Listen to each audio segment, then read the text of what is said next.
A lot of us are asking or saying, I know what God has ordained me to be, but I don't know how to get there. Well, knowing what God has ordained you to be does not mean you have become what God has preordained us to be. And if you want to become what God has ordained you to be, it is very simple.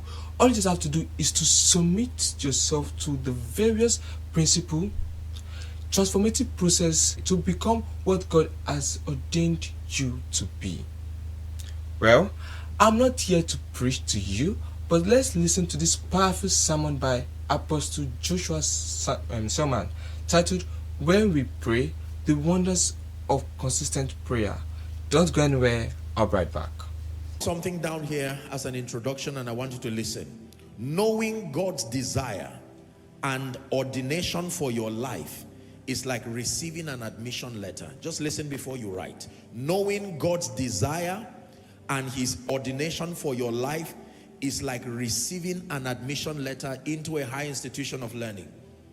It merely tells you what you can become, but an admission letter does not make you become. Are we together? If you receive an admission letter to study in a medical college or a law college, it is barely an invitation. It's giving you legitimate access to submit yourself to the processes that make you that lawyer in experience, that doctor in experience. Are we together? As profitable as holding an admission letter is, you cannot be called a doctor just because you have an admission letter. You cannot be called a lawyer. Nobody is ever called a lawyer because you have an admission letter into a law school, or a doctor because you have an admission letter. So knowing God's desire for you, understanding, knowing his ordination for your life does not automatically mean you will become that which he preordained for you. It's like holding an admission letter. You have to submit yourself to the various practices, the various disciplines, the transformative processes that make you become in experience as per the field you were admitted in. Are we together? Now, generally speaking, I just decided to start with a checklist tonight. Most believers do not know that your becoming mighty in the spirit is predicated upon an exact body of spiritual knowledge. It is not every spiritual information that is necessary for your making for you. Most believers do not know them being mighty in spirit is because of the spiritual knowledge they have gained.